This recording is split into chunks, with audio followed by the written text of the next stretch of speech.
नमस्कार दोस्तों, Byju's exam prep IAS Hindi में आप सभी का स्वागत है। आज हम आपके सामने 18 जून 2022 के समाचार विश्लेषण प्रस्तुत कर रहे हैं, जिसमें द हिंदू समाचार पत्र को आधार बनाकर प्रमुख संपादकीय और आलेखों की चर्चा की जाएगी और उनसे संबंधित मुख्य परीक्षा के जो भी संभावित प्रश्न होंगे उनकी उत्तर संरचना की भी हम चर्चा करेंगे। आज के अपने सत्र को प्रारंभ करने से पहले हम सत्र के विषय देख लेते हैं। पहला विषय है संसद और समावेशी विकास। यहाँ पर लैंगिक तटस्थता के संदर्भ में प्रमुख रूप से हम चर्चा करेंगे। वैक्सीन और बौद्धिक संपदा अधिकार, कोविड-19 की वैक्सीन और अन्य प्रकार के जो भी दवाएं या उपकरणों की जो आवश्यकता है इस महामारी को रोकने के लिए और प्रमुख रूप से गरीब देशों की आवश्यकताओं को पूरा करने के लिए उसमें बौद्धिक संपदा अधिकारों में कुछ छूट की आवश्यकता है, लेकिन उसको लेकर विवाद अभी भी बना हुआ है। उसी संदर्भ में हम चर्चा करेंगे। तीसरा हमारा विषय होगा एक उम्मीदवार एक सीट से चुनाव। वर्तमान में कोई व्यक्ति 2 सीट से चुनाव लड़ सकता है, तो इस प्रक्रिया से क्या समस्याएं हैं और इसको कैसे दूर करने के प्रयास होने चाहिए। अंतिम हमारा विषय होगा यूएनएचसीआर की ग्लोबल ट्रेंड्स रिपोर्ट, जहां पर प्रमुख रूप से शरणार्थियों की समस्या के संदर्भ में चर्चा की गई है। अंत में अपनी इस चर्चा के आधार पर संभावित मुख्य परीक्षा के जो अभ्यास प्रश्न हैं उनकी उत्तर संरचना की भी चर्चा करेंगे। आज के पहले विषय को हम देखते हैं, a men's parliament striving for an inclusive India. यहाँ पर प्रमुख रूप से आलेख में यह चर्चा है कि जब हम संसद की बात करते हैं तो वहाँ पर प्रमुख रूप से महिलाओं की जो भागीदारी है वो तेजी से नहीं बढ़ी है और इस आधार पर संसद से ऐसी कोई उम्मीद करना कि जिससे समावेशी विकास भारत में बढ़ पाए और लैंगिक तटस्थता को स्थापित किया जा सके, उसको लेकर अभी भी समस्याएं बनी हुई हैं।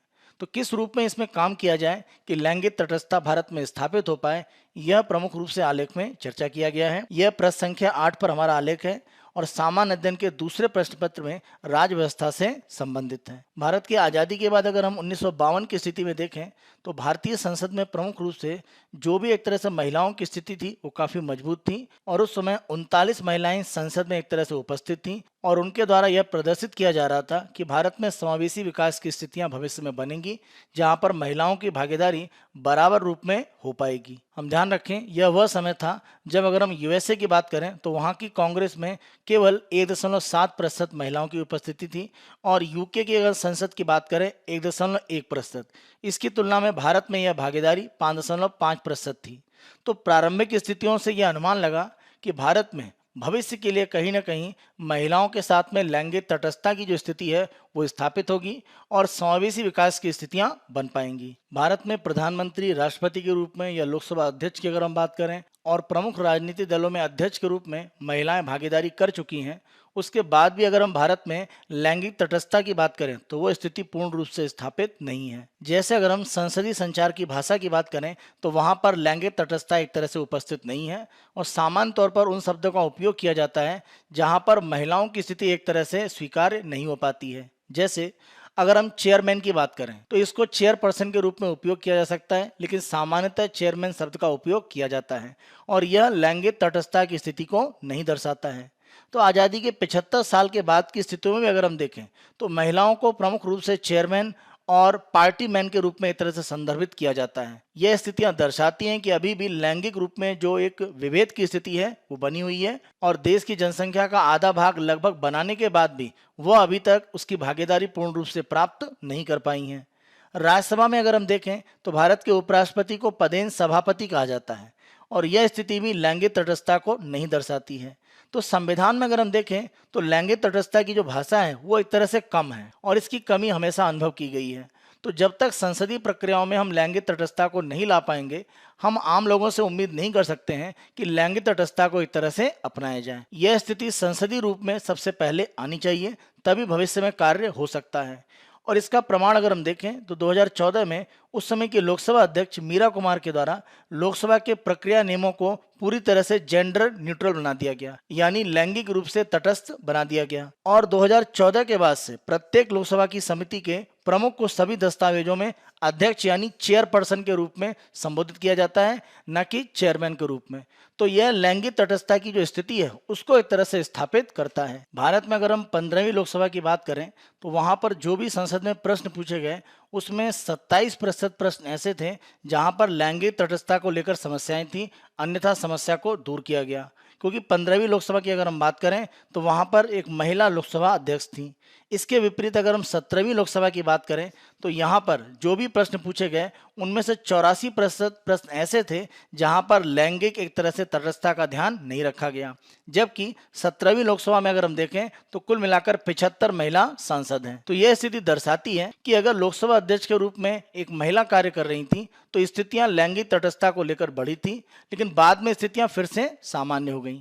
तो इसीलिए संसदीय प्रक्रियाओं में कठोरता अपनाने की आवश्यकता है और ऐसा हम विश्व के अन्य देशों से एक तरह से सीख सकते हैं। जैसे अगर हम अंतर्राष्ट्रीय स्तर पर देखें तो भारत सबसे परिपक्व लोकतंत्र में एक माना जाता है और हमने अपने यहाँ सार्वभौमिक मताधिकार को बहुत पहले ही वैध बना दिया था। इसके विपरीत अगर हम कनाडा में देखें तो आदिवासी महिलाओं के लिए 1960 में मताधिकार की बात की गई।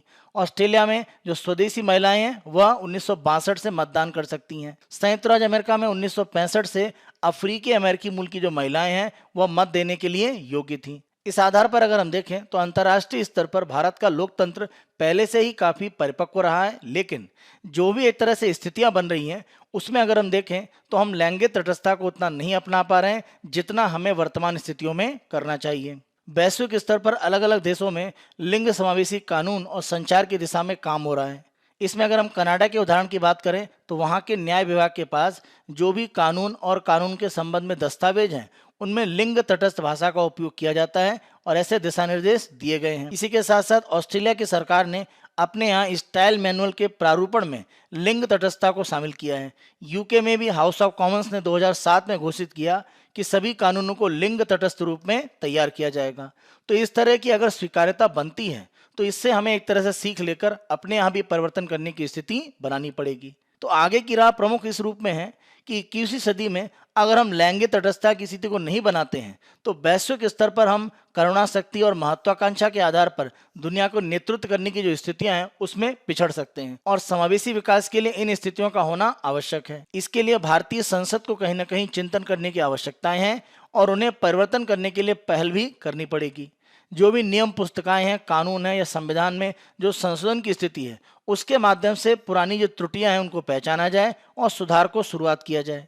लैंगिक तटस्थता की स्थिति को अपनाकर भारत सभी के लिए संवेदनशीलता, समान व्यवहार और प्रशंसा करने की स्थितियां बना सकता है। इसमें लैंगिक रूप में कोई विभेद नहीं किया जाएगा। अगर संसद और सरकारी कार्यालय में संचार की स्थितियों में लैंगिक पूर्वाग्रह को एक तरह से मजबूत किया जाता है तो महिलाओं और ट्रांसजेंडर लोगों के लिए जो भी एक तरह से रूढ़िवादी भाषा उपयोग की जाती है वह एक तरह से बढ़ जाती है।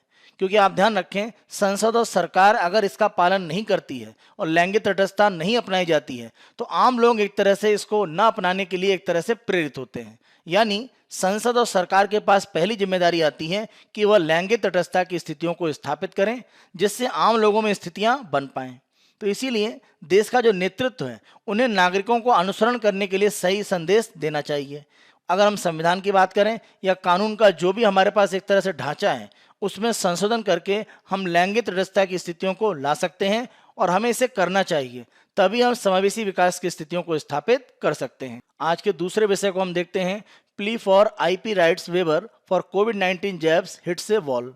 यहाँ पर प्रमुख रूप से भारत और दक्षिण अफ्रीका के द्वारा मांग की जा रही थी कि कोविड-19 से संबंधित जो भी वैक्सीन है या जो भी दवाएं या अन्य प्रकार के जो उपकरण हैं जो इस बीमारी के लिए आवश्यक है इसकी रोकथाम में, उनके लिए जो भी बौद्धिक संपदा अधिकार हैं यानी इंटेलेक्चुअल प्रॉपर्टी राइट जिसको हम आईपीआर कहते हैं, उनमें एक तरह से छूट प्रदान की जाए। और इसके लिए प्रमुख रूप से अलग अलग देशों के द्वारा प्रयास किए जा रहे थे, लेकिन वर्तमान में जिनेवा में जो बैठक हो रही है वह पूर्ण रूप से सफल नहीं रही है। अगर हम वर्तमान बैठक की बात करें तो भारत के द्वारा डब्ल्यूटीओ की जिनेवा की ये जो बैठक है इसमें कोशिश ये की जा रही थी कि कोविड-19 से संबंधित जो भी टीके हैं, उनकी बीमारी के इलाज के लिए जो भी अलग अलग निदान हैं या चिकित्सा विज्ञान के जो भी अलग अलग उत्पादन हैं और निर्यात करने की जो स्थितियां हैं उनको नियंत्रित करने वाले जो बौद्धिक संपदा अधिकार हैं उनको एक तरह से प्रमुख रूप से माफ किया जाए या उनमें कुछ छूट दी जाए, जिसके आधार पर जो गरीब देश हैं वहाँ पर वैक्सीन की उपस्थिति और साथ साथ जो भी कोविड-19 में बीमारी के इलाज के समय में उपकरण या दवाओं की आवश्यकता है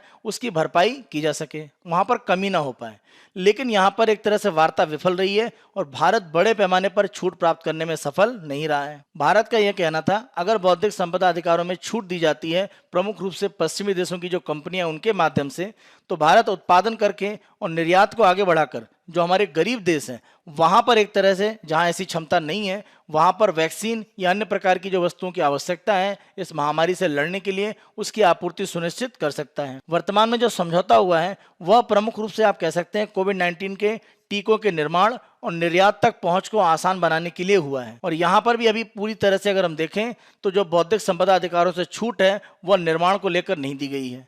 तो यहाँ पर केवल थोड़े समय के लिए एक छूट दी गई है और वह भी कुछ विशेष देशों के साथ में। तो अगर ऐसी स्थिति बनी रहती है तो कोविड-19 के इलाज के लिए जो वैक्सीन की आवश्यकता गरीब देशों में है या दवाओं उपकरण की आवश्यकता है उसकी भरपाई कर पाना आसान नहीं होगा। प्रमुख रूप से वैक्सीन को लेकर जो छूट दी गई है निर्माण और निर्यात की वह पर्याप्त नहीं है, क्योंकि इस महामारी के इलाज के लिए अगर हम चिकित्सा उपकरणों की बात करें, जैसे ऑक्सीजन की आपूर्ति की बात करें, साथ साथ अगर हम बात करते हैं जो भी अलग अलग दवाओं की आवश्यकता पड़ती है तो उनको लेकर एक तरह से जो छूट है वह नहीं दी गई है। और इसीलिए माना जा रहा है कोविड-19 के इलाज की जो प्रक्रिया है वो गरीब देशों में आसानी से आगे नहीं बढ़ सकती है। भारत का स्पष्ट रूप से मानना है अगर दवा निर्माण के संदर्भ में इस तरह से एकाधिकार की स्थितियों को संबोधित नहीं किया गया तो गरीब देशों में एक तरह से जीवन रक्षक जो भी चिकित्सा उपकरण है वो सस्ते रूप में उपलब्ध नहीं हो पाएंगे और ये बड़ी संख्या में लोगों के जीवन को संकट में डाल सकता है। तो भविष्य में अगर हम वैश्विक स्वास्थ्य संकट की स्थितियों को हटाना चाहते हैं और कोविड-19 जैसी महामारी में विश्व को विजेता बनाना चाहते हैं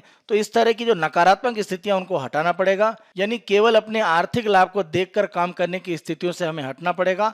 तभी हम महामारी की जो स्थिति है उसमें सभी देशों को बराबर सहायता की स्थिति में ला सकते हैं। इसका सबसे अच्छा उदाहरण अगर हम एड्स बीमारी के संदर्भ में देखें, जहां पर जो भी पेटेंट वाली दवाएं थी यानी जो बौद्धिक संपदा अधिकारों से संबंधित दवाएं थी उनका सस्ता एक तरह से प्रकार बनाया गया जिनको हम जेनरिक दवाओं के नाम से जानते हैं। तो जेनरिक दवाओं को प्रमुख रूप से उत्तरदायी माना जाता है कि एड्स की बीमारी को वैश्विक स्तर पर नियंत्रित करने के लिए, क्योंकि जो भी बौद्धिक संपदा अधिकारों से संबंधित पेटेंट वाली दवा थी वो काफी महंगी थी। तो महंगी दवा हर देश एक तरह से उपयोग नहीं कर सकता था और एड्स का जिस तरह से प्रसार अफ्रीकी देशों में हुआ था वहां पर रोकने के लिए सस्ती दवाओं की आवश्यकता थी। इसीलिए भारतीय दवा निर्माता कंपनियों के द्वारा इन पेटेंट दवाओं का सस्ता जो प्रकार है वो जेनरिक दवा के रूप में बनाया गया और यह एड्स की लड़ाई में एक प्रमुख हथियार माना गया। तो इस रूप में कहीं ना कहीं जो हमने एड्स में प्रक्रियाएं की थी उसी को अपनाकर हमें आगे बढ़ना पड़ेगा, तभी हम कोविड-19 जैसी महामारी की जो स्थिति है उसमें वैश्विक स्तर पर नियंत्रण प्राप्त कर सकते हैं। आज के अपने अगले आलेख को देखते हैं। Election commission wants people to run from one seat. यहाँ पर चुनाव आयोग के द्वारा इस तरह से अपील की जा रही है कि एक व्यक्ति एक सीट से चुनाव लड़े और जो एक से ज्यादा सीट से चुनाव लड़ने की प्रक्रिया है उनको एक तरह से रोका जाए। यदि कोई व्यक्ति 2 सीट से चुनाव लड़ता है और दोनों से उसको विजय प्राप्त होती है तो एक सीट को वो रखता है और दूसरी सीट को वो छोड़ता है और ये जो दूसरी सीट है वहां पर एक तरह से उपचुनाव होता है और इस प्रकार से जो उपचुनाव होते हैं वह एक तरह से कहीं ना कहीं भारत में चुनाव के खर्च को बढ़ाने में सहायक होते हैं। इन स्थितियों को चुनाव आयोग कहीं ना कहीं रोकना चाहता है, इसीलिए चुनाव आयोग एक व्यक्ति एक सीट के सिद्धांत पर जाना चाहता है। 1996 से पहले अगर हम देखें तो एक से अधिक सीटों पर कोई व्यक्ति चुनाव लड़ सकता था, लेकिन 1996 में जन प्रतिनिधित्व अधिनियम 1951 में एक संशोधन किया गया और इस संशोधन के माध्यम से किसी व्यक्ति के केवल अधिकतम 2 सीट पर चुनाव लड़ने की एक जो नियम है उसको बना दिया गया।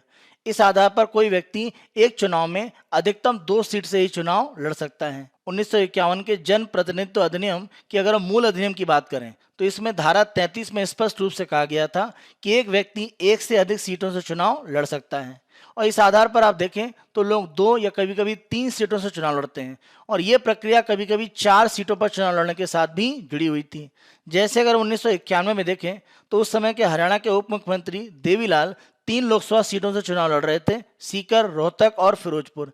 साथ साथ वो घेराई विधानसभा से भी चुनाव लड़ रहे थे। तो इस रूप में आप देखें तो कोई ऐसा प्रतिबंध नहीं था, लेकिन 1996 में जो संशोधन किया गया 1991 के जन प्रतिनिधित्व अधिनियम में, जिसके आधार पर 2 सीटों पर चुनाव लड़ने की प्रक्रिया को सीमित कर दिया गया।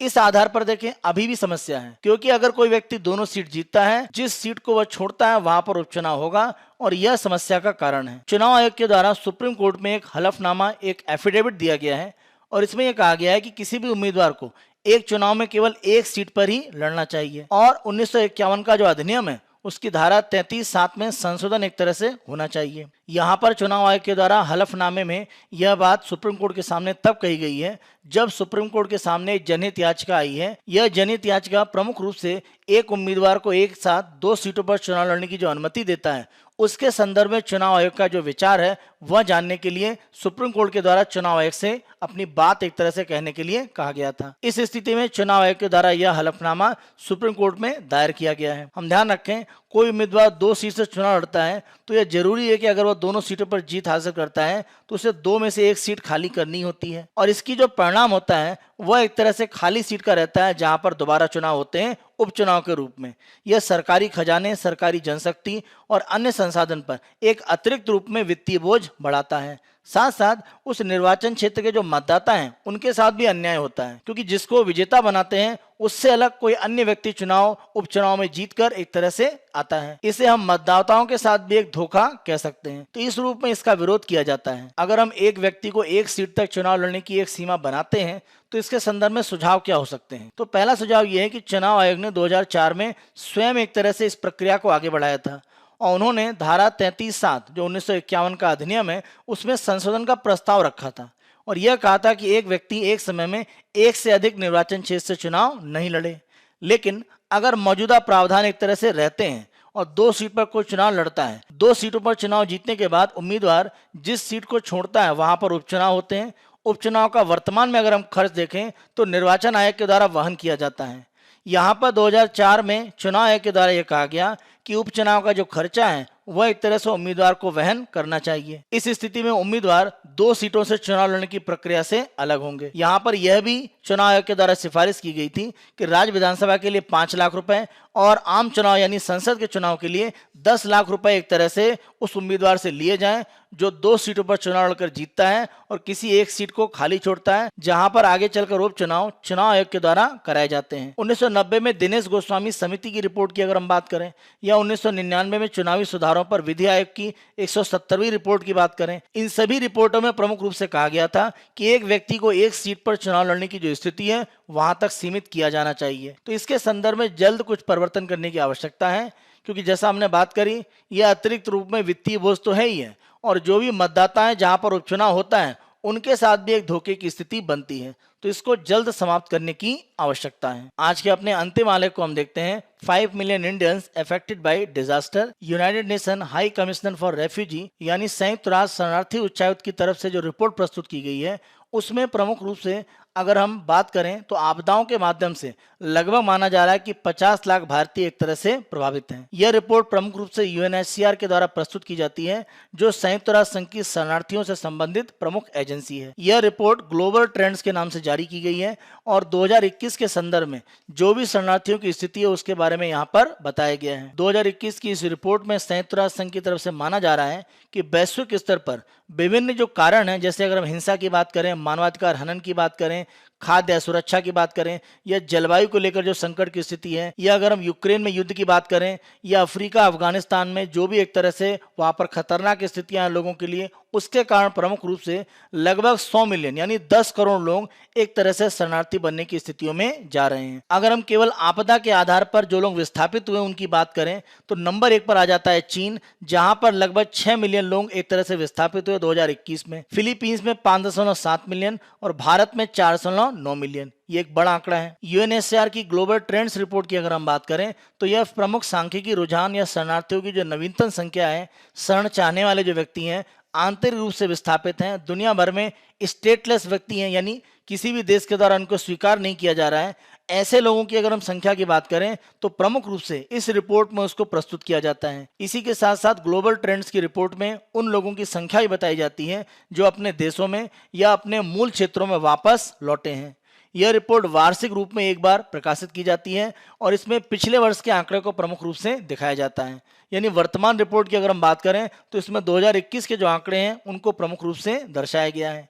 ये आंकड़े सरकारों के द्वारा अलग अलग देशों से इकट्ठे किए जाते हैं, गैर सरकारी संगठन इसमें योगदान करते हैं। साथ साथ अगर हम संयुक्त राष्ट्र शरणार्थी उच्चायुक्त की बात करें तो उनके द्वारा भी इसके संबंध में जो आंकड़े हैं वो प्रस्तुत किए जाते हैं और यह सम्मिलित रूप में ग्लोबल ट्रेंड्स रिपोर्ट को बनाने के लिए उत्तरदायी होते हैं। इस रिपोर्ट के संदर्भ में अगर हम प्रमुख आंकड़ों की बात करें तो जिन लोगों को एक तरह से जबरन अपने रहने के स्थानों से विस्थापित किया गया है, यह आंकड़ा लगभग 89.3 मिलियन है।